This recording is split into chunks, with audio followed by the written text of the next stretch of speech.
Welcome back to the podcast. I'm your host, Jeremy Miller. Every week, I chat with fascinating people from all walks of life in order to bring you knowledge, inspiration, and insight. If you enjoy the show, you can support it by subscribing, leaving a review, and sharing it with a friend. This is the Jeremy Miller Podcast.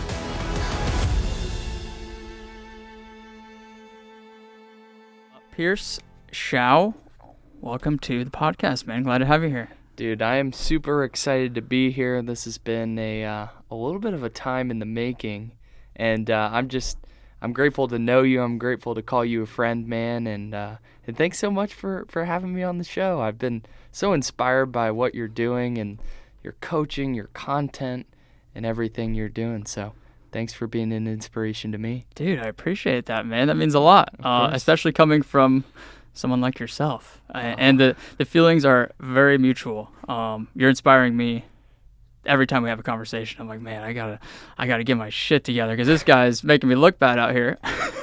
Dude, so, okay, you just finished up Ultraman Arizona. Yeah. I've been very impatiently waiting the last couple of weeks to hear about this whole story. So just let me hear the whole thing. I want to hear it from start to finish, and we'll kind of dive into all that stuff. But yeah, and just so the listeners know, Jeremy and I talk like about every week, but more than that.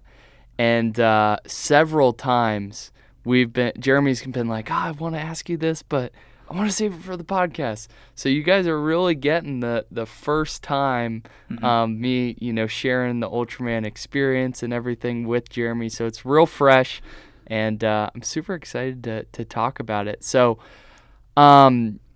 just to set up some context for it. Yeah, what is Ultraman? Yeah. Is that where you're going to start? Yeah. And like a couple years ago, I'll explain, I was in this place where, and we'll get into it a little bit later, where I left college and I was working and just trying to figure things out. And I saw a post by a guy named Jesse Itzler, who we both follow. Amazing, inspiring guy, does a lot of cool things. He's a badass. Yeah. And he posted about training for Ultraman. And so I looked it up, and I had never heard of this thing called an Ultraman. I'd heard of an Ironman, and I had wanted to do one at the time. And I see him post about this, so I look it up, and the application, I'm about to apply because I just want to like go for this thing. And they had an age requirement that you had to be like either 18 or 21 or something. This was like several years ago, and I was below the age requirement, and I couldn't do it. But yeah, so a couple years later, I ended up getting into this race. The race is 3 days long. It starts with a 6.2 mile swim. Jeez. And then you change and you get on your bike, and then you go 90 miles on your bike, riding through these mountains, and it's all in Arizona. And then you go home, you finish and you go home, and then you get up the next day and you ride your bike 171.4 miles. So that's like a long day. The max time you have to do that is 12 hours. And then you go to bed and you get up a third day for a double marathon, which is 52.4 miles. So 3 very full days, and you got to do them back to back to back. So there's a lot that goes into it. And I'm just, whatever questions you have about it, more than happy to answer. But I have so many. I just wanted to preface that with that because, yeah, it's a very long race and there's a lot that goes into it. And I had done, a couple 100-mile races before then, but nothing like back to back to back. So it changes things. There's complexity because of the swimming, the biking, the running, all that. So yeah, let's fire away. First, how did the just experience go? Maybe we should start with training. Like, what does training look like for an event like that? Like, how far out did you start?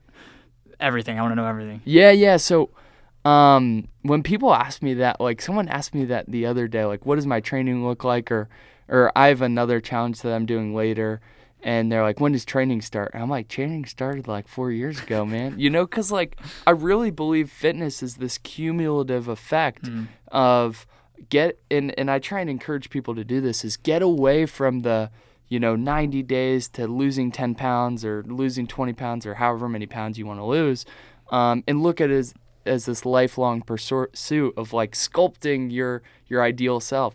So just a quick backstory, because I didn't go from, nothing to Ultraman. Right. And I'll explain the story here briefly. So I was never the best athlete growing up. I was never the best in sports, but I played lacrosse growing up and I was pretty decent. And so my hometown, lacrosse is huge. And every day of lacrosse tryouts before the practice, like at the first thing we'd do was a 5K. So, at that time in high school, you think, oh man, a 5K, 3 miles, like that's the worst thing ever. Like, well, how are we going to do this? It feels like a marathon when you're that young and you don't have the perspective. Exactly. You have no perspective. Like running 20, 30 minutes straight, like what? Yeah, so we do this, and I quickly realized that I was one of the better ones on the team at running this 5K. And whether that's because I was really the best or because people didn't try super hard because we had a tryout that later, who knows? But I was one of the better ones at that. I finished in the front. So what does that do to you as a kid? It gives you confidence. Yeah. And then people start noticing that. So like you feel kind of special because you're the one that is a freshman running with the seniors. And I think that really set me down a path of like pursuing running, and because I had found something that I was pretty decent at. And so that led me to do a half marathon. And how long after you ran in school for soccer and then till that first half marathon? What was that time frame? Yeah, so freshman year I did so I started to notice that, I mean, obviously like freshman year when I was doing tryouts, but really I put it together that, oh, this is actually could be something more closer to my senior year. And I did my first half marathon August of my senior year of high school, so that was 2019. There's not a lot of high schoolers, I feel like, that run half marathons. No, so that's the thing too. And the reason I did that is because I had a friend growing up who's like, I think I might do a half marathon. And we were talking about it, and I was like, I was actually thinking the same thing too. So I took that as confirmation that I was supposed to do it. And he actually ended up not doing it then. but I signed up for one. And I think I thought I may be able to do it because I saw my mom growing up do marathons. She didn't like push it on me ever, but I saw it was possible. That leading by examples is so powerful. Yeah. I think that's more impactful than like saying, hey, I'm going to run a half marathon and you're going to do this someday too. But instead, just doing it and letting you see her do that is super powerful. Exactly. And it's funny because our family thinks like she created me to be this way. And like my grandparents and parents and whatever think she's crazy for running so much. And so they're like, what have you done to Pierce?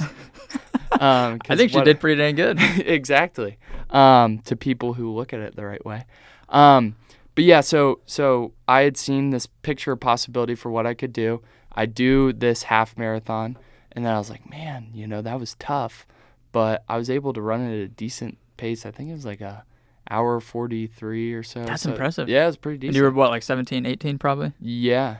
I forget how old I was, and then I was like, okay, well, I didn't think I could maybe do this before, but then I did it, and it was hard, but 30 minutes later, I feel fine. I'm not dead, really, like people think that if you try and run that far, like something crazy is going to happen to you. It's like, yeah, I don't know. So then a couple months later, so that was in August. In October is the Columbus Marathon, which is where I grew up. And that friend who didn't do the half marathon with me did the full marathon with me. And that was just another thing, me. It was like so cool to be able to accomplish something that I never thought was possible. A lot of people, don't do that kind of stuff, especially in high school. So you feel like special. And like I think any, kid or anybody wants that. And that's what I love so much about working with people and helping people. Like I'm sure you do when you help them run their first marathon. It's like they have this light bulb go off of like, man, what else is possible for me? Because I once didn't think I could do this marathon, and then I do it. and it's one of the most empowering beliefs that you can have. There's so much confidence that comes from that, and I think having the maybe like the veil of a race to kind of use that as, or like the something to lean on to go out and do something challenging like a race, and then you do it and you're like, wow, like it's such a tangible thing, Yeah, so tangible. Yeah. And I actually, thinking about this, I don't think I've talked about it much on a podcast before, but I really think that running has been one of the biggest confidence boosters that I've had in my life, because I grew up in a good situation. My parents were around, but my parents got divorced when I was 6 years old, and it affected me. They did the best they could, but if you're a product of divorced parents, it's inevitably going to affect you in a certain way. Yeah. But yeah, so I grew up and I struggled with insecurity. I was jealous of other people and all these different things. So I was kind of in this negative mindset. But I've realized, not in the moment, but looking back on my running journey, is like, as I leaned more into it and as I did more and more races, it like boosted my confidence and helped me create, who I am today. And we still got a lot of room to grow, but still, it's just been like so amazing. And that's one of my biggest encouragements to people is like, you are a product of the decisions that you make. So if you go ahead and say, hey, I'm going to set this goal out, I'm going to do a marathon or a half marathon or a 5K, and then you train for it, and every day you're running and you're doing it and you're staying committed to it, you're strengthening that belief in you are who you say you are. And you're not like these negative emotions or negative feelings that you have about yourself. So yeah, that's we were talking about that on our run this morning, where it's like you have to I think the reason that so many people don't challenge themselves or don't do these things is because they lack the confidence. They think, I can never run a marathon, or I can never do an Ironman or whatever. But as you start to, if you just sign up for something and just get started, and then through that process you start, running like 2 miles a day or 3 miles a day, and you slowly increase, you are always capable of so much more than you think you are. Yeah. And you start building this, again, tangible evidence for yourself that you are capable of doing these really challenging things. And it sounds like you experienced that firsthand. Yeah, and funny enough, I was talking to a guy in the gym today, and he's like, hey, man, like, when's your next race, or what are you doing? And we started talking, and he shared with me that he'd been thinking about doing a half Ironman or an Ironman at some point, but was worried about, it taking too much of his time with training and stuff like that. And I'm looking at this guy. This guy's like a ripped CrossFit dude, like way more fit than me, it seems like. And I'm like, man, like, you just got to go for it. Like, yeah. He told me, like, I heard it's like a part-time job, training for these things. And, it's going to take so much time. And I'm like, dude, like, because I've seen people do some of these things without training much. I've seen people do these things, at faster paces by training a lot. But, like, you don't really have to train 20 hours a week to do an Ironman. Like, you could do it with less training, but, your time's probably going to be a little bit slower. But what's the reason you want to do it? Like, do you want to just do it so you can have that accomplishment and you don't really care so much about your time? Then okay, like, you don't need to train 20 hours a week. Yeah. So, and that's something I wanted to hit on with you and this audience is sharing that, like, I think I'm so blessed because I didn't listen to, or I just didn't know that much about the world of running, ultra running, triathlon, whatever, to know what was quote unquote normal, like in terms of training and ramping up and doing races and stuff. Like, when I ran 100 miles, like, I wasn't on a training plan. Like, I had done long runs, but I wasn't like following a plan with a coach. Like, I definitely recommend that. You'll get the best results you can, but I didn't have that because I didn't know. But the benefit of that is I didn't have limiting beliefs of, oh, I gotta do a marathon, then 50 miles, then this, and train for 16 weeks to get to this certain, you know? Mm-hmm. And so I didn't have these mental limits. So then I was able to say, hey, you know, I think I want to get into Badwater at some point because I heard this guy talk about it, and you need to run 300-mile races to do it and qualify to even apply because there's an application. So I'm just going to pick 300-mile races and do it the next year. Like some people will say like, oh, you should only do one per year. And I just didn't have that concept of like what was normal. So then I just went out and did it. And that's the thing that I think led me to Ultraman is I just started doing these things without like listening to other people, because if I listened to a lot of the voices in my life, like they would question, oh, do you really think you could do that? Or are you sure? Like, are you well trained enough? What happens if you get really hurt?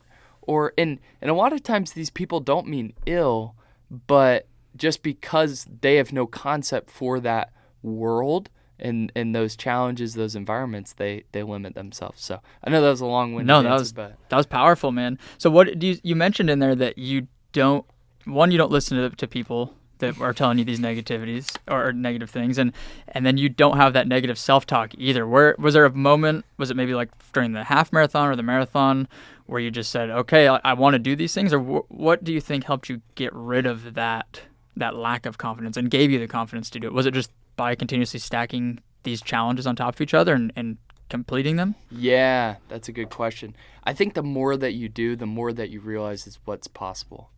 Like for me, when I ran my first half marathon less than 4 years ago, I couldn't have imagined running 100 miles in a day. I didn't even know people did that. Like that was so outside of this world. But and even running a half marathon, because nobody I knew in high school had run a half marathon. I don't know if anyone did. Maybe I was the only one in my high school. I don't know. I'm not going to claim that, but I didn't know of anyone that had done that. So when I did that, I was like, I'm just going to try it. I'm going to see what happens. And so going from, man, is that even possible, to doing it and then doing more by doing the marathon, it strengthened that belief of like, hey, even if now I don't know how that's going to be possible, that's possible for me. And I love running because it's so tangible. Mm-hmm. Like you can set these goals in different areas of your life, but it's not quite as tangible because, or at least to me, because running, you have a date, you have a deadline, and then you do it and you either finish or you don't finish. There can be varying degrees of how well you do, but you either finish or you don't finish. So like I stacked a half marathon, a marathon, a half Ironman. Telling you the story of my first ultramarathon would be hilarious. I charted out a 1.08 mile loop around the campus of the University of Southern California. What made you want to do this? Was this to try and get to the Badwater, or? So I had heard about Goggins. I read David Goggins' book, Can't Hurt Me. Goggins, dude, he's responsible for all these crazy people. I know. So I heard his story about running 100 miles in a day, and I don't know, in some sick belief, I said, in my head, this is how I remember it, if this guy can run 100 miles without training, I could probably run 100 miles with training. It's logical. Yeah, right? So even though I didn't have a coach for 100 miles, I realized. But yeah, so I was like, well, maybe I'll start with 50. And so I know a lot of people, like at the time I had struggled with some mental health stuff and just being down and being a victim and all that kind of stuff that you go through growing up. And so I wanted to raise money for a charity. I had seen people raise money through charities through doing crazy endurance challenges. I'm like, wow, I can do a good cause and, do what I want, which is run a lot. And so I planned out this day. I said, hey, I'm going to run this 1 mile loop around campus during exam study days because, a lot of people at this time, they're going to be stressed about exams, but I'm just going to be like, man, like it's not all about exams. Like don't make that ruin your life. And so yeah, I put it on the calendar, and this is how I did. I said, okay, it's 1.08 miles, so I'm gonna run this loop every 15 minutes for 12 hours. I don't know why I said like I'm gonna do it every 15 minutes, because I'd run for like 10 minutes, stop and rest for 5 minutes, run, stop and rest, run. You probably could have done it so much faster. Oh yeah, definitely. That's an easy way to break it up mentally, I think. But also, yeah, I thought, how can I break it up mentally? And I never run 52 miles, so like I didn't know how it was going to affect me. So I thought if I could get my legs up, I could stretch in between, it'd be helpful. And so yeah, that's the story of me running 52 miles. Dang. And it was very much thrown together. So that's something that people can take from this, is like, it doesn't have to be perfect. Like, that's what I encourage people to. For your first marathon, don't try and like break a world record. Like, don't try and, hit us, like, yeah, maybe have a goal time, but it's more about getting it done and feeling what it's like versus achieving something crazy. Man, okay, so you did the half marathon in high school, and then how long was it before you did that 50-miler? Was that was your next race after the marathon? Yeah, so marathon was October of 2018, and then the 50-miler was December or November of 2019, so about a year. Okay, and then was the 100-miler the next one? It was, so this is kind of funny. So I after I did that one, I was like, okay, every semester I'm going to do a big run for charity. And so that was in December of 2019, and then May of 2020 when COVID happened, I'm like, oh, this is a great opportunity to do a run for mental health for COVID. And so I stayed down that train. I did 60 miles. The reason being I wanted to do 100, but I was doing it. I was still at my parents' house in Ohio, and my mom was like begging me. She's like, Pierce, can you please not do 100? Just like do 60, because she was like worried about me. And just do less. Like, why can't you just do 50 or something? It's like she's talking about drugs or something. Exactly. No, I think like a lot of my family thinks I'm psycho or something. But yeah, so that time I did 60, and then that was May, and then like 6 months later I did 100. Dang. And did you do the 100 the same format? No, so because it was similar. It was by yourself, right? Similar. I had friends like run with me for part of it, but similar format. I made a 1 mile loop around my area, and then I said, hey, I'm gonna do. Well, I first started out, I was like, I'm going to try and do 5 of these an hour, and I was going on the hour. And then, your body goes through different things during that. Like, I walked some, and I just adjusted based on how I felt. How old were you when you did that first 100-miler? 19. 19, dude. Yeah, dude. Was that, like, just a life-changing experience? Because I haven't ran 100 miles myself, but everybody says... they compare it to life in a day. That's what they call it. Yeah, which is like such an accelerant, because you go through so many things. Like, you go through so many emotions and feelings and like wanting to stop and everything. Like, you're 12 hours in or whatever, and you've gone 60 miles, and you look and you still have 40 miles to go. Like, that's, whew. But yeah, and then you like, it just gets, because I think what happens is, you're so exhausted physically and mentally, and like by the end of the 100, my feet had like started to feel like something was going wrong, almost like stress fractures or something. And like you finally finish, and everyone's like, you're hugging the few people that stayed around, because I finished at like 3 a.m, and like you're so exhausted, and then you're so emotional from finishing, so it's just like you just want to cry, like. Yeah. Did those races, or it wasn't even a race, did those adventures, you could call it, that first 100-miler, did it leave you injured? Did you go through any injuries through some of those races, or did you come out just like with some general soreness? Yeah. I wasn't feeling great like the next couple of days. Nothing like, yeah, just ran 100 miles yesterday. No, but like, I had some lingering like foot stuff, but after a month or two it went away. That's great. Yeah. That makes it even better when you can get through it without Yeah, like some injuries. people, like I've heard of people like getting in wheelchairs after the first 100-miler, and Yeah. I think too, like when you've been through sports growing up, your body's kind of resilient, and also being young too helps. Right. I don't really know the science behind it, but Okay, so you did your first 100-miler when you're 19. Then where'd we go from there? so it was weird. So I did that 100-miler in 2020, and then I moved out to Arizona. I worked a ton and worked for an amazing like company getting into sales, and so I kind of went away from running a little bit because I was so focused on work, and I ended up doing like, have you heard of rim to rim? Yeah, you did it. Yeah, I hiked it.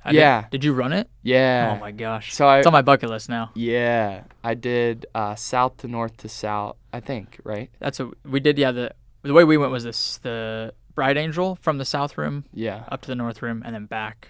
Yeah. That's the way you did too? Yeah. Okay. Yeah, so There's a couple I different was ways in to that do it. season of like working a ton, but one of my friends that I met at 29 out of 29, which you know about, right? Is that the Jesse Itzler? Yeah, you hike a mountain 13 times to do the vertical Oh dang. equivalence of summiting Mount Everest. You've done that too? Yeah, Gosh. so I was so inspired by Jesse. I signed up for that for 2020, but then it got canceled and moved back. How is that compared to some of these other events? It's kind of like a good intro into that. Oh, it's ultra. Perfect. I think that's what it is. It's the perfect intro because it's hiking, it's not running. It's like an event, a weekend. I think it's more fun than it is challenge. Like for me it was at that time. Right. Because I'd run 100 miles. Yeah. But yeah, it was a lot of fun. Really cool God story. That's where I met Steve, Nice. Which was awesome. But yeah, I highly recommend it for anyone thinking about it. So yeah, so I did that year. I did, what's it called? This is a good story for people to hear. So I was like, do I do rim to rim to rim? Do I not? Like I was so focused on work at the time, and the guy who I had met through 29 out of 29, I met him at this event. He's like, man, 10 years from now, are you going to remember, going to work that one day? Or are you going to remember doing rim to rim to rim? And I was like, you got a point there. And then I got the time off and then went to it. It was one of the most beautiful things that I did. Dude, that trail is, one, it's beautiful, and two, it is humbling. Yeah. Just because the way that it's oriented is like it's all downhill for like 5 to 10 miles, and that's all uphill for another like 10, 15 miles, whatever, and then you just turn around and come back. So it's all downhill, all uphill, all downhill, all uphill. So you have like no reprieve from the climbing. Was that your first experience on trails or like more mountainous type of stuff? Yeah. And I hadn't even trained for that. Like I was not running at the time, I was lifting. So I really went into that underprepared. So I think too, that's something to take away from my story is like, yes, like I totally, like I have a coach now. I have like one of the best coaches and I'm super regimented on my training and stuff. But to get into this stuff, I recommend like having a base, but like I think a lot of people hold themselves back because they're like, oh, I need to get to a certain point before I try, which I just didn't find is the case. Like I wasn't super well prepared. I paid for it during rim to rim to rim, but like I still got it done and it was an amazing fun time. Yeah, I think there's a lot of value in going and doing some of these things before hiring a coach and just trying to figure it out on your own because you learn so much that way. Yeah, because that's what you did too with running marathons, right? Right, and you can fast track it with a coach and you can learn a lot of the same things, but I mean, I think there's definitely a value in trying it on your own first and then, learning your weaknesses and your strengths and then having a coach help you through those. But man, so we did rim to rim to rim. Yeah. And then where'd we go from here? What did I do after that? So Just too many to remember. Yeah. Well, no, so that was about the time. So I had such an amazing time doing rim to rim to rim. And then I had an amazing time at 29 or 29 too. So that really like reminded me of my love for endurance sports and just like how amazing it is, the community, the people, how amazing you feel doing it, how amazing you feel when you're running consistently. Like that's part of why I run so much. It makes, and I'm sure you can attest to this, it makes you feel so good after. So I started to feel that, and then I was like, man, what would it be like if I could do Badwater? And for those of you who don't know, Badwater is a 135-mile race through the desert, from like Death Valley to the top of Mount Whitney, or not like top of Mount Whitney, but like the base of the trail. It's known to be one of the hardest ultramarathons, right? I think one of the hardest in the world, definitely in the United States. Yeah. And David Goggins again, I had known about it since I started getting into hundreds, and so it really brought that back to mind. I was like, man, it'd be cool to do that someday. And now, why not now? I was like, maybe I could be the youngest person to do it. And turns out there was some other young guy that did it that I couldn't be younger than because I was already older. But I looked up the qualifications, and to even apply to get into that, because it's a lottery system and you apply, and they actually select the people. It's not lottery, but you have to apply. You have to have done 3 100-mile races in the last like 12 months. And this is where, in the future, we just tell your guy to pull up on the screen, the qualification standards for Badwater. I need my, like, Jamie over here. Yeah. Come on, Jamie, throw that up on screen. Hey, I'm speaking that into existence right now. In due time. Yeah, in due time. It's going to happen, dude. But yeah, so you have to run 3 100-mile races, and they said on there one has to be within the last 12 months. And so I kind of thought to myself, I'm like, well, I've done one, but it doesn't count because I like made it up myself. So what if I decided to do 3 the next year? And this was 2021, the end of 2021. And I look at they have like a set of races that are like some of the most difficult, so they look good on your application. One of them is the Keys 100. One of them is, which goes from Key Largo to Key West in May, so it's really hot. Leadville 100, which is like 100 miles through Leadville, Colorado, 15,000 feet of elevation gain, high elevation. And there were a bunch of these other ones, but those 2 stuck out to me just because of timing and location and stuff. I thought it'd be cool to do. And I said, I'm just going to go for those and figure out another 100 on the way. So I set them up and knocked him down last year. Dang, that was 2022? Yeah. So you did the Keys, Leadville, and then did you have a third one? Yeah, Brazos Bend was in December. Right. I did an Ironman too in the mix there. But that was more like, that was one of the hey, I want to do this challenge with my friends, because that's the one I did with Steve Weatherford. Because he had wanted to do that. So Ironman? Yeah. Okay. Ironman Waco, close, fun time with friends. Jeez, so 3. My friends, we don't go out to bars. We do Ironmans together. Dude, it's all about who you surround yourself with. Hey, 100%. Who's gonna make you better? Yeah. Man, are you? You've got to be one of the youngest people to do 300s in a year, I would imagine. Yeah. Do you know that? I don't know if anyone like keeps track of that stuff. I should. Maybe one of the listeners can look that up for us. Who knows? But yeah, I think so.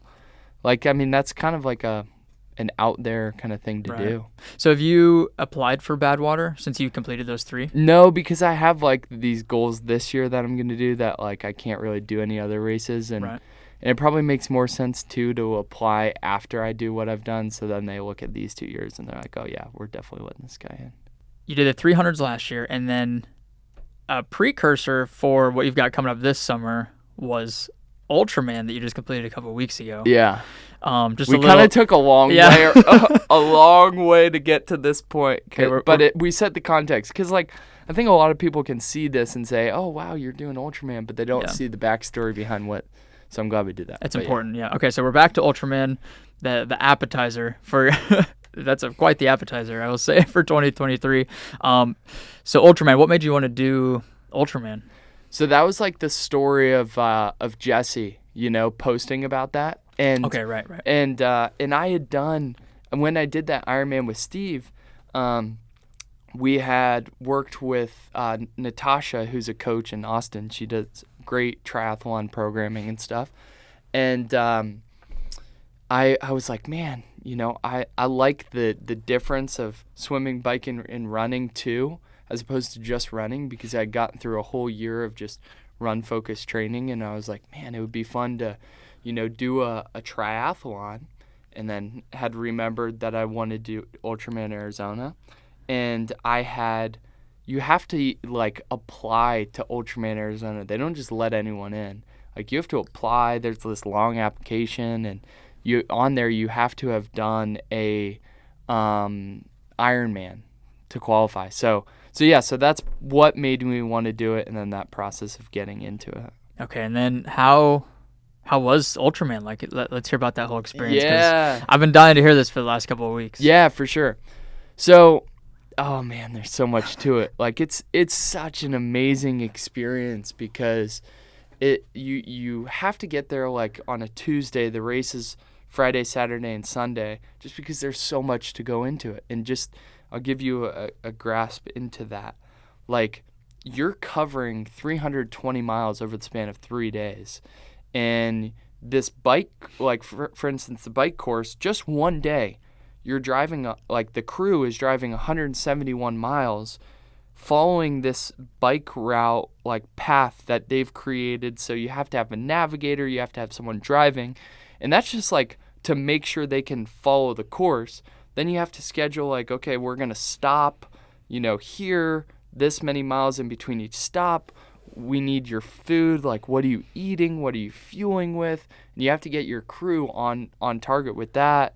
There's just so many things that go into it. Like you're the first day you're swimming 6.2 miles, so that took me around 4 hours. So you're swimming for 4 hours. Jeez. So during that time you can't just not eat anything. You have to eat things and fuel and drink. So like you have a kayaker that goes with you. And so that kayaker has to have all your fuel. And I don't know. There's just so many things that go into this race. It's a team sport for sure. It is. Like I was out there thinking, I'm like, man, this is like ultra endurance is almost kind of like a selfish pursuit sometimes because you just run the race, which is difficult for sure, but your crew has to take off the time from work. They have to drive around in the car and basically be like your servant for that long. Could you do it without a crew? No, so for this one, so like some races like marathons for sure, and Ironmans, there's aid stations everywhere, right? But for Ultraman, there's no aid stations at all. So that's what makes it so complex is your crew has to do all that fueling, all the monitoring you. Like if your bike breaks down, they have to help. There's a bike mechanic out there, but there's just so many parts to it. Do you go into do you have like a routine going into a race like that, like mentally preparing yourself? Yeah. So obviously I have this training block. I use a coach, especially getting into the super long stuff that I'm like some people, there are very few people who've even done that. Like there are only 21 people that did this race. And so like going into something crazy like that, I do have a coach. And so I had this whole training process and stuff dialed in that she programmed. And then before a race, I love the movie Rocky. So I watch that every time before, like either a night before, the day before, or whatever. So I'll watch that. I'll just make sure that I have all my fueling, all my nutrition, all that stuff lined up, and that my crew knows what I need. And really those couple days leading up to that is just about me like relaxing, trying not to demand. Like I take training way down. I fuel. I don't do like a strict carb load phase or whatever. I just go into eating well, of course, but really just try not to stress too much about it because like the majority of the work has already been done, and now it's like okay, it's time to have fun. Yeah. So much of these, especially the longer distance events, are just so mental. Yeah. Versus physical. Do you think that it's more mentally challenging versus physical? Obviously, like it's gonna be very physically demanding and hard, but do you feel like the mental preparation is almost more important than the physical preparation? I think it's so much of both. But I've realized, and we've talked about this before, and then we talked about it too on the podcast a little bit earlier, is like realizing that like you don't take this too far, but like every decision you make is like creating who you are, right? And you're not like, if you make a bad decision, that doesn't mean like you're a bad person, but the culmination of what you repeatedly do has a big effect on you. So going into these races, I always like to really tighten up on certain habits, certain routines, certain things. Like, for instance, going into a race, I find like if I'm able to be in control of my body, my thoughts, and my like actions, like for instance, like getting in the cold plunge every day. If I get myself to do that, like I feel like a difference of, like during a race, there's a correlation between that allowing me to push harder or to stay more like in it and walk less or certain things like that. Yeah. So I try and do stuff like that before these races and too just in my day-to-day life that help build that like strength and persona, because I realized during my first 100-miler of 2022, the Florida Keys 100, towards the end of that, I mean, I was just so exhausted. It was so hot during that day, so humid, and it was really difficult for me to like force myself to run when I'm like 90, 85 miles in, versus like just kind of walk and speed walk through it. And like I was capable of running, but you know, after going 80 miles, it's a lot harder to force yourself to run than it is just when you're fresh, right? So I realized that, so I made these adjustments, and I think they really helped during that. When you get to those moments when it's very, very mentally challenging and you kind of hit maybe like a roadblock or a mental block, do you have something that you tell yourself in those moments? Or like I asked you when I run this morning, like, do you have a relationship with pain, or do you treat it as a relationship? Yeah, it's funny. Jeremy and I were talking this morning, and he was talking to me about pain, and I was like, what kind of relation, that question you just asked, and I said something. He's like, wait, save it for the podcast. So we're saving it for the podcast. I think when we were talking, you said, do you have a negative or like, how's your relationship with pain? And it's definitely, for me, like, it's definitely a relationship where when it comes, I'm not like, oh no, like, whatever, you know, this is going to screw me up. Like, you just expect it to happen. Yeah. Right? So for me, I know that if I get in the dumps in my head because I'm going through pain or going through certain circumstances, it's going to mess me up even more. Like I was watching a documentary about a guy who was doing a certain race, and through the documentary, during the race, he was talking about how much it hurt and how much pain he was going through and things like that. I was like, what are you doing? Like, why? Because you by doing that, you feed the pain because you're focusing on it, and so it's making it worse and worse and worse.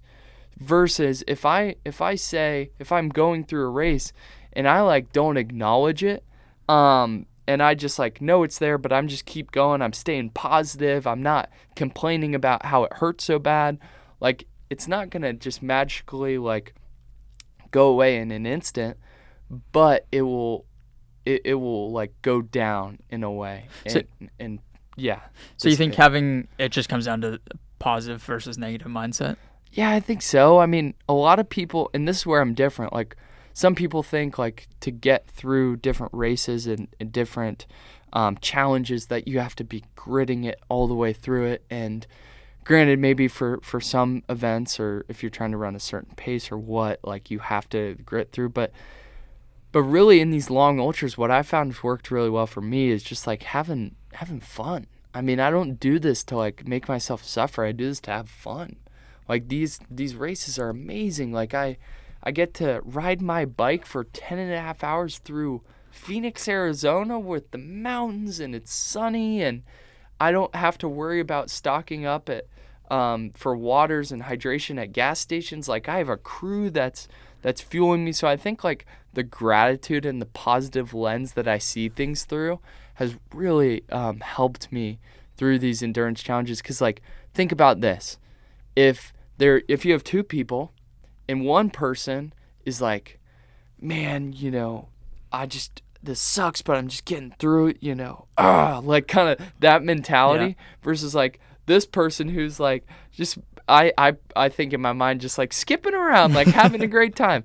Like I think that person wins all the time, because if you're enjoying it, you're much like you're definitely gonna be able to go further, is what I'm saying. 100%. I think you have to have that mindset, and that's something I've noticed with a lot of these endurance athletes, like Courtney Dauwalter, for example. She's like one of the most positive, like kind, just super, super happy people who just has that same mindset of like, wow, I'm in this beautiful area, I'm running, like I'm enjoying this is great. And you sometimes have to dip into the pain cave a little bit. Yeah. But do you have a why? Like, I know for me, like when I'm deep into a race, whether it's a marathon or an ultra or something, and I inevitably start asking myself at some point, like, why am I out here doing this? Do you ask yourself that? And if you do you have a specific answer that you tell yourself? Yeah, and that kind of goes into why I'm doing these races, these challenges for this year, because it kind of, I mean, like if you think about it, right? Like, you know, me doing, if you look at it through this certain lens, like, okay, me doing an ultramarathon or an Ultraman, like a lot of people see that and they're like, okay, like why is, like, well, like you do this, but like what's the point of even doing that? And especially when you get late in a race where your mind's not as strong, like you can find yourself asking those questions like, why am I out here? Like this really hurts. Like why don't I just walk, or why should I really even push myself? Like things like that. 'Cause it's different. Like think about this to help give you perspective, because a lot of people probably haven't run 100-mile races or things like that yet. But think about like when you're like super tired, like maybe you pulled an all-nighter or you got really bad sleep, and it's the next day and you're making decisions. Like I bet you 9 times out of 10 that you're gonna default back into like bad habits, or decide to, you know, eat a little bit worse food rather than like eating super healthy, or work out hard versus like that you're probably not going to work out super hard. You're probably going to just like kind of mail it in the gym and those different things, because your mental strength isn't there, right? So that's how it is like late in a race. And so for me, a big part of, you know, my purpose is my relationship with God. Like, because through doing these races and through like going about my life, I realized, like, man, if it's just all about me, like that's just a poor way to live. Like it's so unfulfilling. You just realize it's not the case. And so many things have happened in my life to put me to where I am in this amazing position that you just can't explain. Like walking into a coffee shop and meeting someone that I had looked up to for years, or just 29029 getting rescheduled. It got rescheduled to a couple months after I had heard Steve speak at an event. Like, so it was perfectly placed right after, and making that connection. So like a lot of those things have happened in my life to gear me towards growing my relationship with God. And so through these races, really my goal is to inspire people and show them what's possible through Christ. So through the relationship with God, it's like this thing on the side is Mission 413. That's kind of what I'm calling this set of challenges that I'm doing this year, because there's a verse in the Bible that says, I can do all things through Christ who strengthens me. And yeah, like that's not me saying like, okay, I'm not going to train it all and then I'm going to just try and wing it and rely on God to get me through a 200-mile race. Like, okay, let's be practical here. It's like that saying of, I'm probably going to butcher it, but as long as the why is strong enough, you can do any how or something along those lines. Where, because you just inevitably get to that point during anything challenging where you start asking yourself, why should I keep moving forward? Exactly. And as long as you have an answer to that, I think you can always keep moving forward. Exactly. And so through that, it's like, I want to be an example to people who were in my shoes, 4 years ago, who were insecure, who were jealous, who were whatever, who were victims, and show them what's possible. Because I never would have thought that I could do some of these endurance challenges that I'm doing now. And it took, like, think about this. Like, the reason that I'm a huge part, I mean, I'm the product of so many amazing people in my life, but a big part of that is seeing what David Goggins did and be like, oh man, like maybe that's possible for me. And imagine, if you could be the type of person that does that for other people. I feel like you are doing that. Yeah, well, I'm trying to, my best I dude, can. Like I said at the beginning, you are very inspiring, encouraging to me, because I keep telling myself, like, oh, I want to do 100, but I want to get some more experience. I want to do it when I'm a little bit older, maybe like have more mental strength and maturity. And then I see you run a 100-miler at 19, you do Ultraman. Like, it's just, you're literally proving that it doesn't matter what experience or circumstances you come from, whatever. Like, as long as you're willing to put yourself out there and try it, like, you can do whatever you want to do. Yeah, and here's the thing too. So I explained earlier how, I think I really, like, looking back on it and analyzing it, I didn't do this consciously, but looking back on it, I've realized, like, I really leaned into the running because it made me feel, it, like, improved my confidence, but also I had people around me, like, the people who didn't think I was a complete whack job were, like, the other people who saw it as positive. They're like, man, that's, like, wow, like, you could do that. Like, they thought it was really cool. Yeah. So that made me feel great. And it's just, like, made me feel special, right? So I leaned into that. But what I realized after doing a couple of these is, if I was just doing it for that, like, if I was just doing it for, what someone was going to say, or those sorts of things, like, it was going to leave me feeling super empty. Like, as if anything, like, if you just do things, because growing up too, like, in that circumstance, I cared way too much about what other people think and about me and all of that. And so that impacted me, but I realized, if I'm going to just do this because I want a certain response from certain people, like, that's going to make me feel super empty. So that's where my deeper purpose comes in, and I realized that it was more about that than me.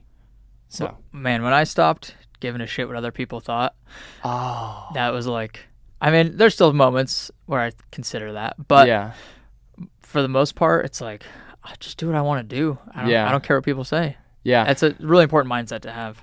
Yeah, it's funny, like, and I don't know if you think about this ever, but sometimes I think about, like, not in, like, I'm curious, and I think it's interesting to think about, like, I'm like, I wonder what people who knew me in high school think about me now. Not from, like, caring what other people think about version, but just, like, I'm so different, and I'm so, like, I've changed so much. Like, I don't know, faith wasn't very important to me in high school. Like, I didn't do certain things because my friends didn't do them, and I tried to fit in, and I tried to be a part of this group and posse and whatever because I care what other people think of me. I cared about my social status. I cared about my image, all these different things. So I'm like, I wonder what, like, they think about me wearing a Jesus is King shirt and getting a cross tattoo and all that. It's just kind of funny. Man, like, not in a negative way, but in just like that's kind of funny way. Well, we were kind of talking about it earlier where, like, don't try to be average. Everybody wants to be normal and be kind of like everybody else, I think, to fit in, because it seems like the right thing to do. But you just have to, I think, to get where you want to go in life, you have to be different. You have to ignore all that shit and just do what you want to do and just not care what other people think. Anyways, let's tie this all back to Ultraman. So I haven't even talked about Ultraman really. So you did the 6-mile swim, 6.2 mile swim. I saw a video you were like swimming through like muck. Like, dude, I don't know what it was, but dude. So last year the swim got canceled because like it was in this open area of this lake and the winds picked up. So they thought, okay, well, we're gonna put it in this like side section of the lake, that's not like very as active, so the water's a bit more still, so that even if the winds pick up, it won't get canceled. But I think what happened was a couple days before there was this big rain, and so all the runoff came into this area and it just sat in there. So we were swimming through like tree branches. Jeez. Like I had a tree branch hit my head, and do you know those like things I think we call them burrs, like that, those prickly things that attached to you. Yeah. Those in like bushes. They're like typically. super sharp. Yeah. There were those in the water. Jesus. Yeah. And so my like, because the water also was like 60 degrees, so it was cold. So I was wearing like gloves and booties and like a head cap, like a thermal cap. And so these burrs were like attaching to my hands, and I'm like, why do my hands feel like they weigh more? And I was prickling these things off. But it was, and this is a powerful mindset to have. I was going through that, and at first I was like, man, this sucks. Like, man, I wish if we could just have clear water conditions, it would be amazing. Like I didn't plan for that. All my swimming was in a pool. I didn't even do any open water swims before this. And I thought back to a video that I had seen from Jocko Willink, and it was like this video compilation or talking of him where basically when someone brought him a problem, he would say good. Oh yeah, I've seen that. Yeah. So like that embracing it. Yeah, that mindset of embracing it because it's going to make you better. And dude, I turned on that mindset and I was like, good, because if I have to deal with it, everyone else has to deal with it. And if I just have a stronger mindset than them, I'll probably do better. And I ended up being like the 5th out of the water. Jeez. So okay, so we crushed the swim. And also too, just small thing to interrupt you on. I don't think I came in 5th out of the water because of my strength and ability. The reason I say that is because there were probably 4 people that finished within 5 minutes of my swim time. So like they were right after out of the water for me. So yeah. So you had a little bit of an edge, just mindset wise probably. I think. So okay, so you crushed the swim, and then from the 6.2 mile swim you go right into a how many mile bike? 90 mile bike. Was that first day like, I mean that's a long time to be out there, but how was that first day compared to the next 2? First day was definitely easier. Yeah. The end of the swim, you feel a little disoriented because you're like lying prone for so long. Right. And then you stand up and you're walking, you're like hobbling back and forth. You're in the water for about 4 hours? Yeah. Jeez. So think about like laying down and swimming for 4 hours, exercising, and then trying to stand up after. And then you pull off your wetsuit and your hands are kind of frozen because it's so cold. And then you also have all this muck even inside of your wetsuit from that. So I had to clean that off, and right out of because you're up in the mountains, like the lake was so beautiful. It was right alongside the mountains, like right in between. But to get out of that park, you're riding through the mountains. So you're on these like roads where cars are whizzing by you at 65 miles per hour, going down these big hills, doing these big climbs. And I'm like, I was, you want to take advantage of the downhill, but I was on my brakes a little bit because I didn't want to, speed wobble into the main road, or I wanted to be safe. So that's scary, dude. It was, dude. Because it's such a long course that they can't shut it down. Yeah. So it was on highways for the most part? Pretty much. Yeah. They did their best to like keep it on less trafficked roads, but there were a couple there that were. Jeez. So you finish up the first day. Yeah. I felt strong throughout that. And I was like proud of that effort, because by the end of it, I felt like I could go longer. I felt strong. So. Yeah, because that's comparable to doing like an Ironman. Because that first day took you how many hours? 9.5. 9. So that's like even shorter than an Ironman probably, right? Yeah. I don't know much about Ironmans, but okay. So you get up the next day, and you have a 170 mile bike. Mm-hmm. And how did that go? So here's a funny thing on the first day of the bike, and then the first 90 miles, and then the second 171. So I had an amazing crew, but I didn't tell them as much as I probably should have before going into the race. So they didn't know necessarily what was required of them.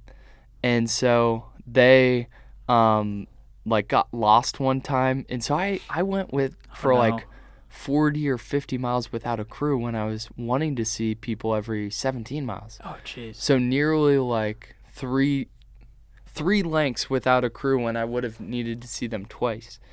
Were you without fuel for those miles? I didn't get fueled. No, so I had stuff in my in your bike you have like this little bag pocket So I had like gels and stuff in there and waters in a couple different bottles and in containers. But yeah, I shouldn't have been able to last like that long and do so well. Like my performance was not affected one bit because of that. And like people can say what they want to say, but I think that's God working in my life, dude. Like that fuel was able to stretch way further than it should have. And I should have bonked or something because I didn't get that. And I was able to just power through. So how far into the 170 miles did that happen? So, well, on the first day that happened from like mile 18. Oh, it happened twice? Yeah. So, oh, jeez. So mile 17 to like 50. So that's like 33 miles. Yeah.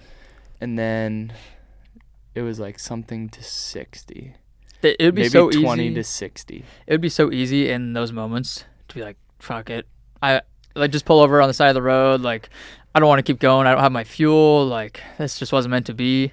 Yeah. What what was going through your head when that happened?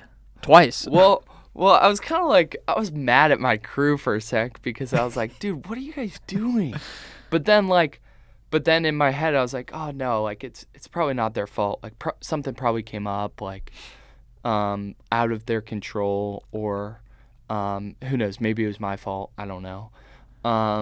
So I was like mad at them at first, but then I talked myself into being more like accepting of it and realizing like me being mad isn't going to do anything.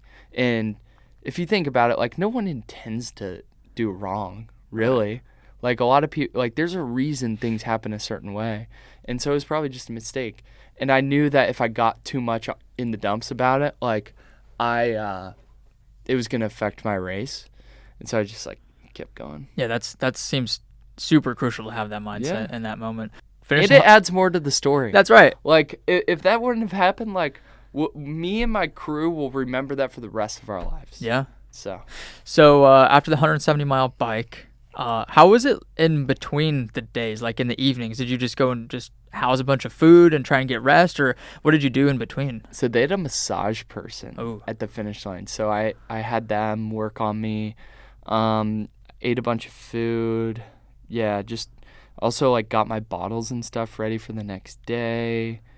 Tried to look at the course for the next day, make adjustments with my crew. But yeah, for the most part, I tried to just get to bed as fast as possible. Did you have any issues with your bike? Because I know that seems to be a very common thing with tris. Hand to God, dude. I didn't have one issue on my bike. Someone there got a flat 3 times in an hour. Oh my gosh. And I didn't have one. And that's totally out of your control, right? Totally. Like yeah, because you be prepared as best you can with like extra tubes and a bike pump and stuff like that. And there's also the bike mechanic. But think about it, over 171 miles, people like get spread out in between. Like the first guy, I don't even know times, but the first guy finished hours ahead of the last person. So if you're the bike person and maybe you're working on someone and then someone else gets a flat, you need to finish up, and then it could be an hour drive to the next person. So the race had a bike, like maintenance or repair? Yeah. Okay. Like that's specialized mechanic, which is, I'm sure, super helpful for those who needed it. But really, depending on, like, who knows, things could happen where you have a bike issue and it takes an hour off your time. And if you're coming in already thinking, oh, I'm going to be tight on time, and then you get a bike issue, that could steal your race. And going into it, I was thinking I was going to take 10 to 11 hours every day. Because that's the thing about these races is you have no idea, really. I mean, you can guess, but you don't really know what time you're going to come There's so many variables. Like, we've talked about this. It's so different from running a marathon where you do certain workouts where you pretty much know what your pace is going to be. Versus this, it's something you've never done before. And you don't know how the first day is going to affect your bike the second day. You don't know, for instance, the second day, the very beginning, we had headwinds, like crazy headwinds. Like I was pedaling hard and I was going 14 miles an hour. Holy shit. Like that's like my fast bike. I'm not strong on a bike. well, you get the right bike and you've been training for months on I'll biking. blame it on the bike. Yeah. But yeah, so like going like 13, maybe 12, even 11. When I'd be cranking, I just on like a flat road, I'd be going 20, 21, 22. And then like fast downhills, I'd be going 30. Yeah. So like that's really slow because of the headwind. Right. And so I don't know, there's just so many different factors like we talked about, but through that, you just have to keep that positive mindset, because if you, and maybe this is a mental experiment, if you start thinking, and everyone's going to be able to relate to this, if you start thinking about negative things like, oh, I wish this went a certain way, I'm so mad that this person didn't respond to me, I wish I would be here right now.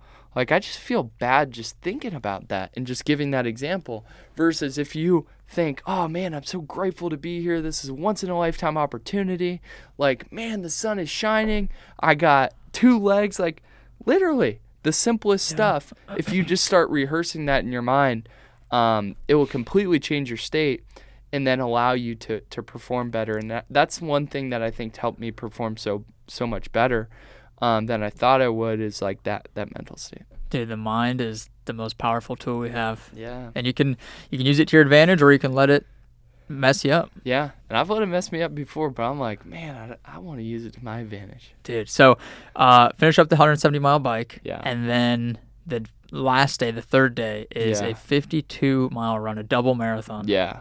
How'd that go? How are your legs after the first 2 days? Dude, they were tired. We had a little ice bath after the second day. That helped. But also, too, I don't know if you've ever sat on a bike for a couple hours.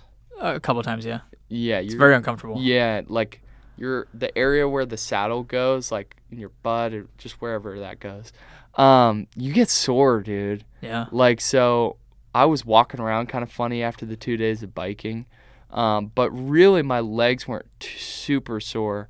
It's a very unnatural position to be in. Yeah, it's weird. For basically 2 days straight. Well, especially if you're in aero position. Yeah. And you're not used to it. Like, my low back was a little tight too.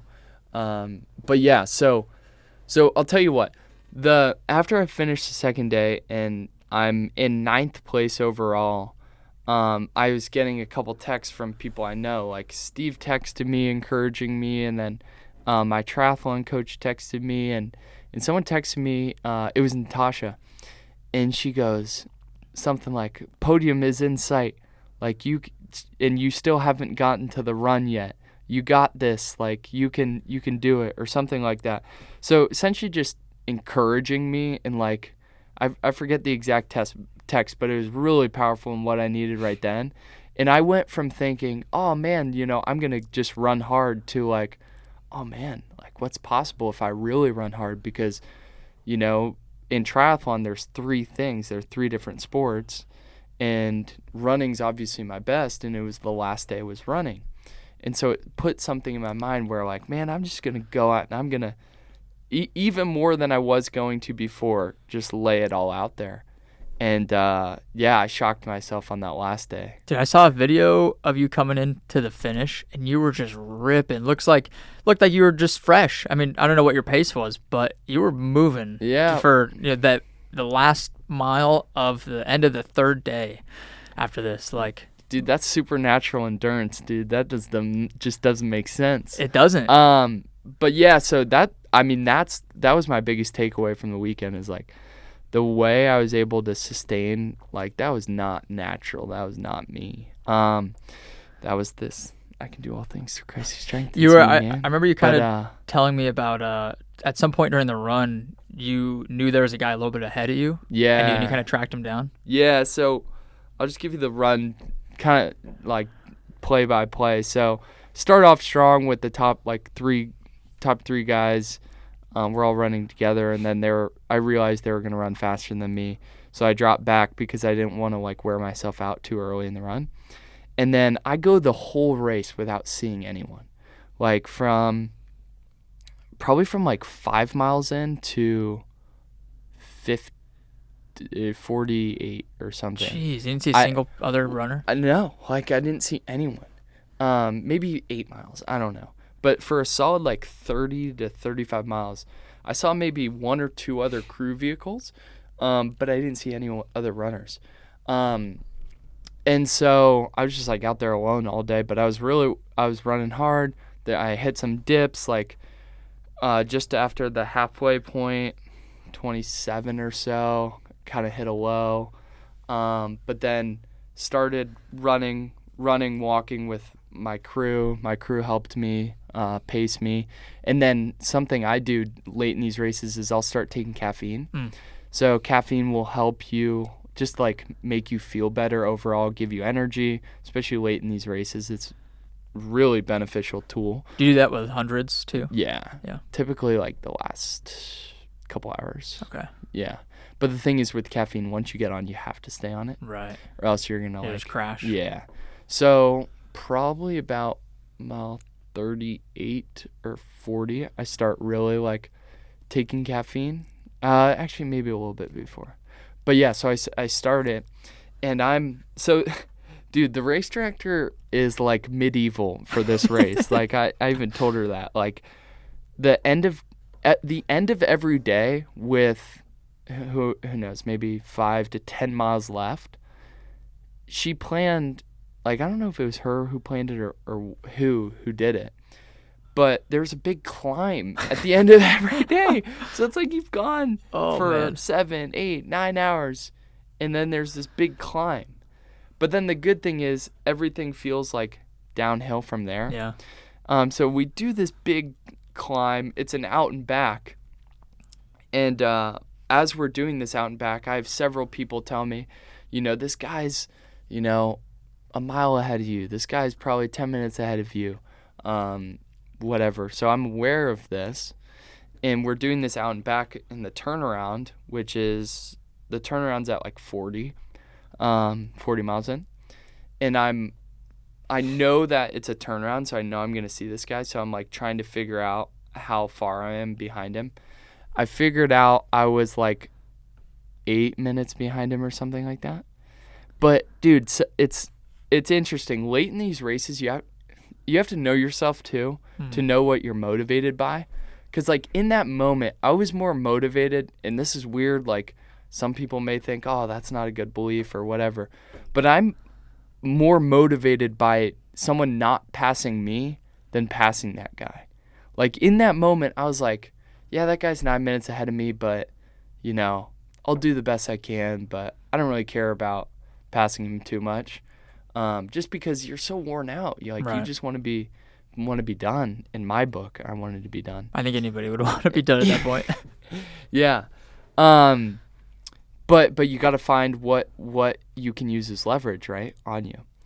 And so I want to be done, and so like we come out from this out and back. I end up seeing my crew, and they're like, "Bears, he's only half a mile ahead of you, and he's having troubles. Like he's having stomach issues, like." Or he's slowing down something. You gotta, like, no, they didn't say, they said, do you want to pass him? Like, we believe you can. Do you want to pass him? We're gonna really have to push you, though.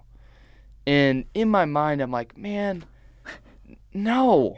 I don't want to pass, like, I don't want to push myself crazy hard because can't you already tell? I'm already super crushed.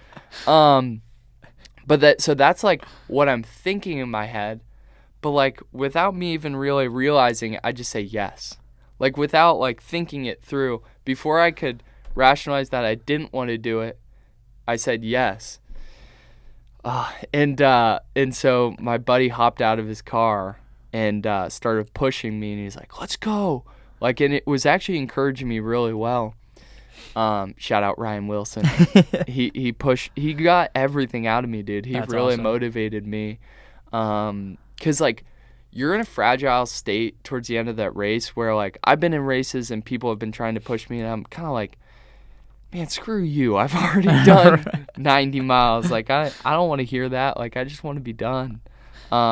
So he did a great job. And then, dude, we see this guy, and he's probably 200 yards ahead of us, and we see him walking. Oh man! And we had just been running real fast to catch up, so we're like, all right, like we're kind of whispering at this point because we don't want him to hear us, and we're like, all right, let's recharge, like let's slow down. so that when we pass him, we can blow by him. Oh yeah.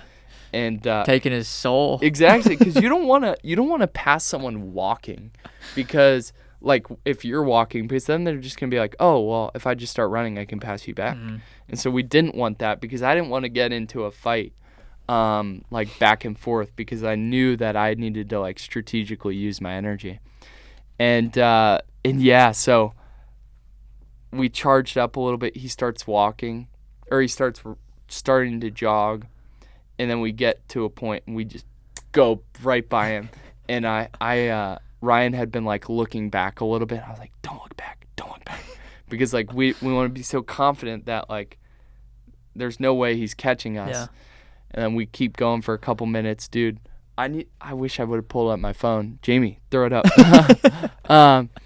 But mile 48, okay, so I'd started running, 8:15s, 8:30s at the beginning of this race, and I held 8:30s for a while.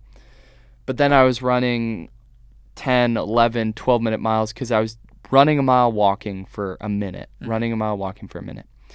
And then, dude, I get to, like, this point where we're chasing him down. Mile 49, this is not exact, but mile 49 or so, I run a...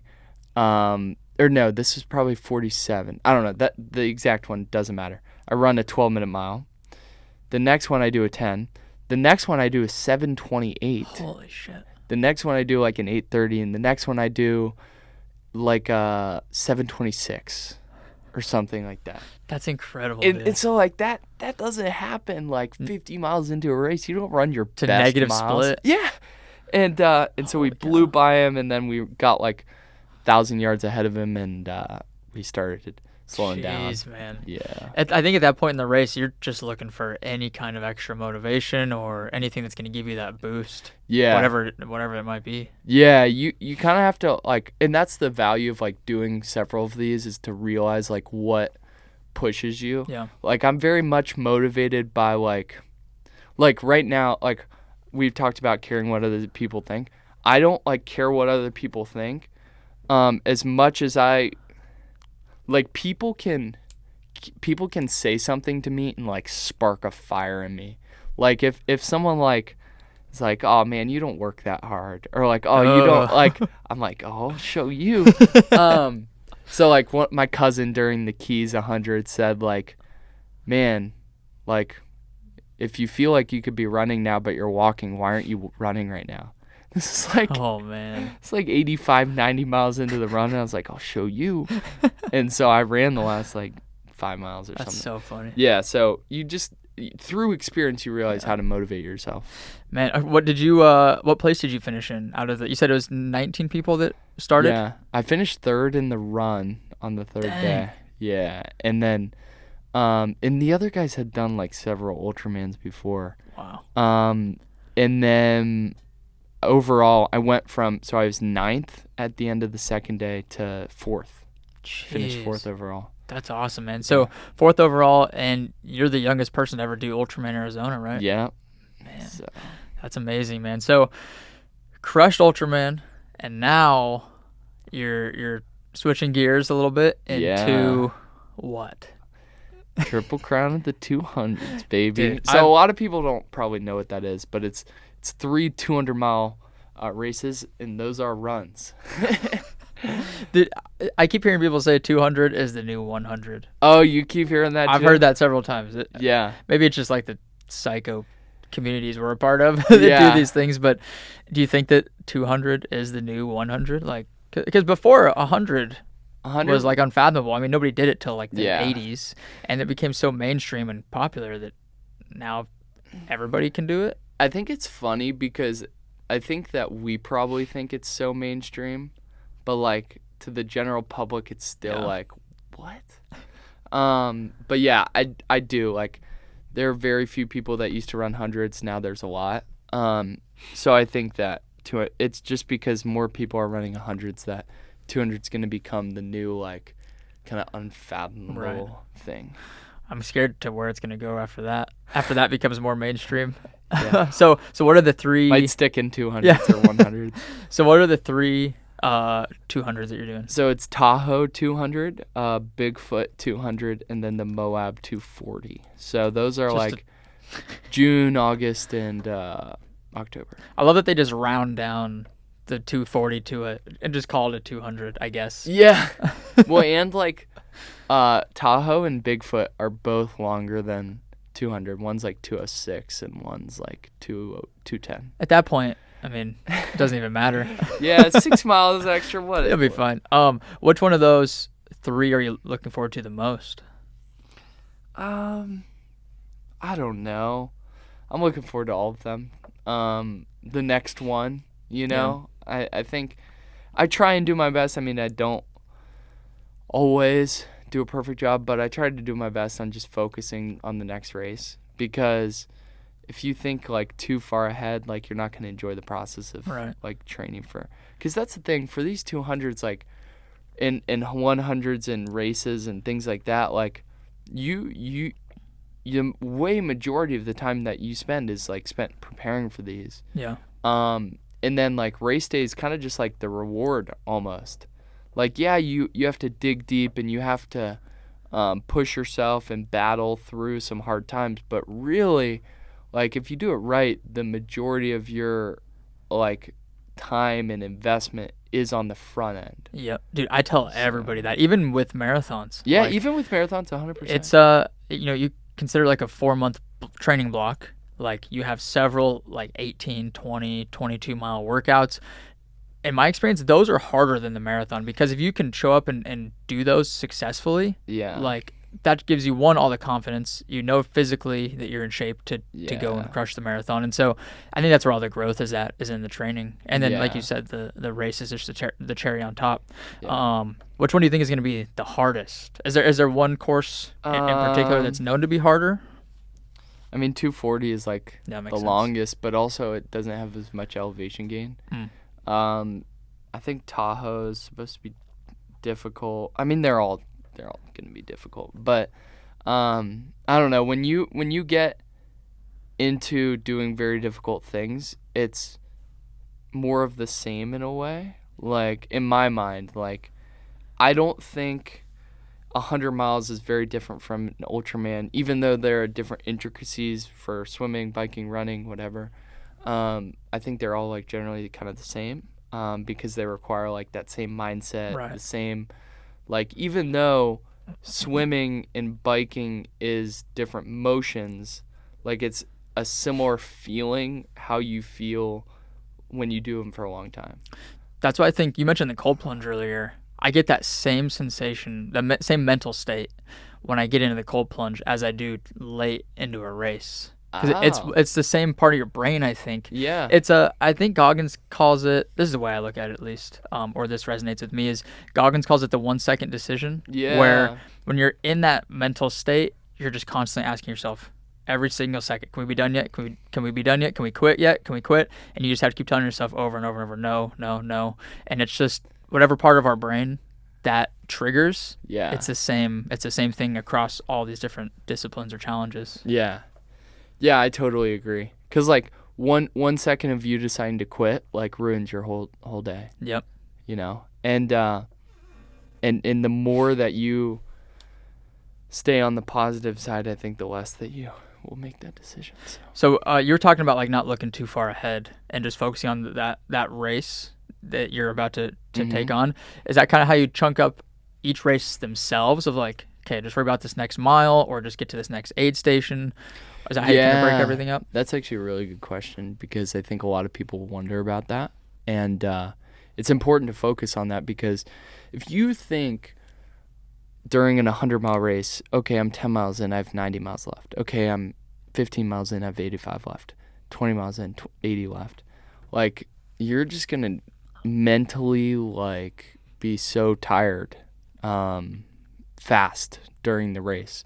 So for me, it's like, okay, I'm just chunking it down until the next time I see my crew, or the next aid station if I'm going by aid stations. Or for this race, because we had to like navigate, I had this bike computer on my bike that would show me directions, and it would just show me like the cue. Like, it just showed me, okay, and you're on this segment for 5 miles, then turn right. So all I was focusing on was like those 5 miles. And I think that really helped me. Like, I didn't even see, like, for the most part, I didn't even see my speed or my watts or whatever. I just focused on, like, okay, 5 miles and then turn right. 10 miles going straight. Okay, I'm just focusing on that. Because if you get, like, if you build it up in your head too much, it's going to feel like, oh, man, this is never going to end. Do you try to be present? Because that's one thing that I really have noticed with running is it's very difficult to not be present. Sometimes your mind will wander off on something, but very quickly your mind usually comes right back to, okay, we're running and we're doing this right now, so we got to be present and focused on this. Do you intentionally try to be present, or do you let your mind wander? Do you try to think about other things? I think all a mixture of both. During races, sometimes I'll listen to books to help the time go faster. Definitely don't listen to music just because it's so short. So, like, one song, like, it takes so many songs to get through certain things, and then I don't know, songs are too short for me. That makes sense. And also when you listen to a podcast or books, it helps you lose track of time. So yeah, but during this race, Ultraman, they don't let you listen to anything or wear any headphones or whatever. And so what happens there is, like, and the reason is because, you know, cars are going by. They want you to stay focused. Obviously, swimming, you can't anyway. But what happens there for me is it does force you to be present in the moment. And all I'm focused on and thinking about during this is, like, okay, when's the next time that I'm going to see my crew? Just from a strategic standpoint, like, okay, I'm going to fuel up with this when I get them, change this bottle, get this bar, whatever. And then I'm just, like, kind of enjoying it. Like, I'm, like, for the bike, I leapfrogged with one guy, like, a couple times. And since, you know, they don't block off the roads, there's red lights. So, like, we'd talk and stuff. Like, it's very much like a fun, competitive nature. Like, those people are competing against themselves, you know, and I was too, except for that last guy. But yeah, it's more so for fun than anything else. So what made you decide to do the Triple Crown? Was there a certain thing? Yeah, I mean, the story about Badwater, I was going to do Badwater, but the beginning, before, I think this was before I had even done any of the hundreds that I was doing last year, I saw a post from Candace, who's the race director for these, and she said 200 is the new 100. And so I was like, what does this mean? And I went on her website, and they were advertising, it was in May of 2022, they were advertising the Triple Crown, and they were doing some deal where if you signed up for all three of them, you'd, like, get into all of them no matter what. Because, like, for those races, they can only have so many people on the course, so there's a lottery system. So, like, only a certain amount of people make it. And I was like, dang, well, I don't know if I'll get into these races because of the lottery drawing. Like, I don't know if my name's going to get drawn. So I was like, well, I'm just going to sign up for all of them. And so my plan changed from doing Badwater this year to 3 200-mile races. Dude, I love it, man. So, yeah, I don't know. I'm just so fascinated with what's possible. Yeah. And I've seen it so many times where, like, I didn't think I could do something and then I did it. Or like, not many people do Ultraman. I didn't, like, I always thought it was possible for me. Like, I didn't really have any doubts that I was going to be able to finish. But you just wonder, like, okay, well, like, what's my time going to be? Like, how hard is it really?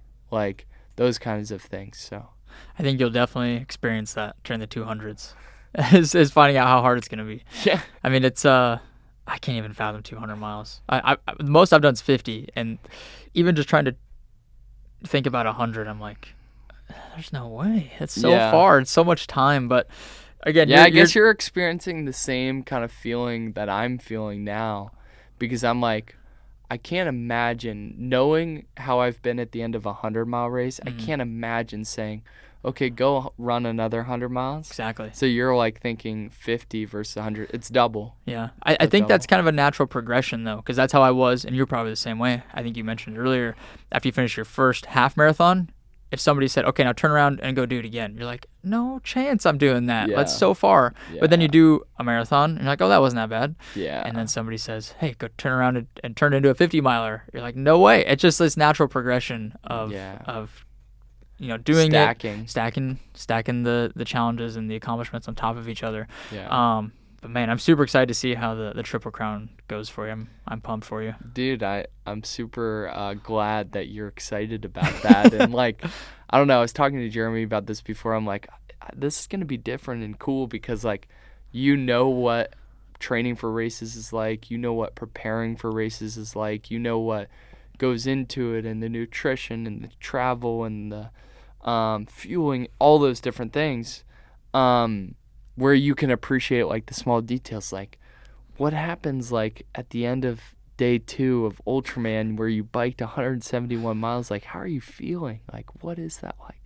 So I appreciate you. Well, I mean, it's just genuine curiosity. No, I know you're not like faking. Oh, you're no, actually very interested. Yeah, I think that's awesome. I don't know, this is all just so fascinating, and I think the sport of ultra is still so young. Yeah. Which leads me to my final question here is okay, I know you're going to crush the Triple Crown of 200s. Where do you see yourself going from there? Like, or even in 10 years from now, like where do you see yourself going with all this? Yeah. I don't know. I feel like God's guided me from like one thing to the next, and like doors have been opened, doors have been closed, and things like that to really guide me through that. Like I told you, I never thought I'd do an Ultraman or run 100 miles or different things like that. Just kind of like the next thing. So I like to have things planned out. Like, okay, I'm striving for this big goal in 5 years, and this is where I want to be. But I don't really know, you know? I love what I do. I love the work that I get to do. I love having flexibility to do these races. And I love like the impact that it's having, like having people run their first marathon and stuff like that, first half, first 5K, different things like that. Like one of my biggest wins that weekend for doing Ultraman was one of the guys on my crew, doesn't run at all, had just been more focused on lifting, and he's like, man, I'm gonna set the goal to do a 5K. And that's awesome. Yeah, and like a week or two later, he ran a 5K, Dang. his first 5K. So I'm like, man, that's amazing. That's what I want to do. That's what I want the impact it on people to have. Yeah. So all that to say, I don't have like a picture perfect, clear destination with it, but I just know the next thing will open up. That's great, dude.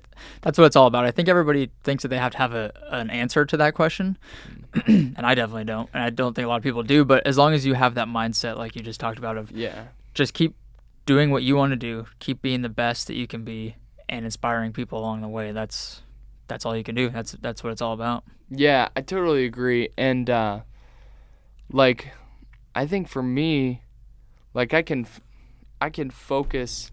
You can only focus on so much. And so for me, it's like, okay, I'm focused on doing these races, to where like, if I had this goal this is how I think about it. If I had something else or so much to think about down the line, it would kind of distract me. Like for instance, if I think about this, if I was 3 years ago or 4 years ago, before I ran my first half marathon, if God sat me down, like just in a like make believe sense, like this like doesn't actually happen. Like obviously God is real, I think, but not like God's never sat me down. You got what I'm trying to say. I got you. And said, Pierce, you're going to run a half marathon, then you're going to run a full marathon, then you're going to run 50 miles, then you're going to run 100, then you're going to run 200s. I'd be like, what are you talking about? like I don't know. I feel like I'd just be so overwhelmed by that. Mm-hmm. So thinking about it like that, it makes me like focus on just the next thing. Yeah. Because I can't even fathom what God has for me in like my future. So just got to be present and Yeah, enjoy what dude. you're doing right now. Yeah, have fun. That's Like, cool, man. yeah. One last point on that. I think it's Goggins. We've talked about him a lot, but he has this mindset of like, when I die and I get to the gates of heaven or wherever we end up, like, and God's like, man, this was the plan I had for you.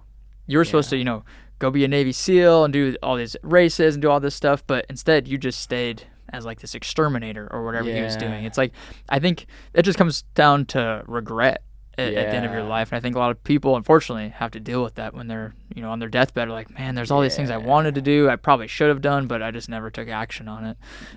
So I just love that you're just fucking doing it, man. You're doing it and you're having fun with it. Well, yeah, and two, just one other thing to add on top of that is there's actually 2 parts of the Bible where it talks about that.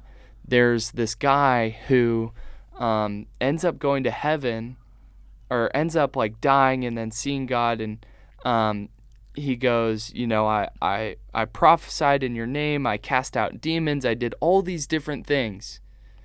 And Jesus says, turn away from me, I never knew you.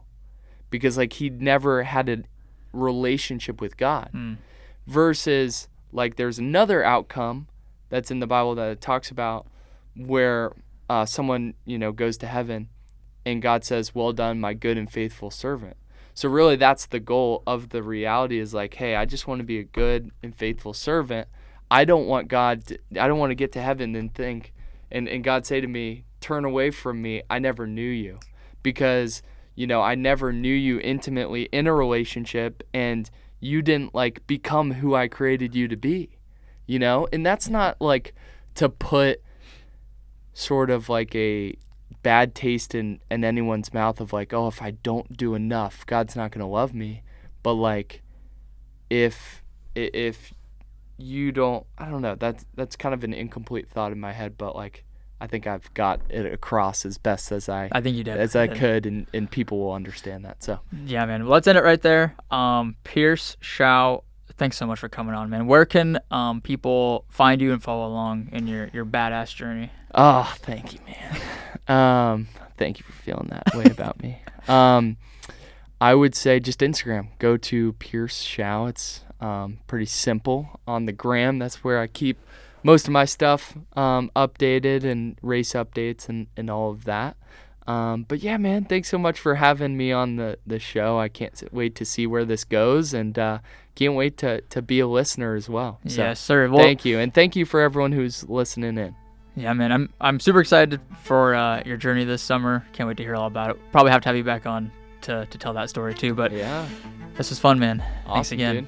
All right. Thanks, man. Goodbye, everybody. Goodbye. Thank you so much for tuning into the show. If you enjoyed this episode, please make sure to subscribe to the channel, leave a review, and share it with a friend.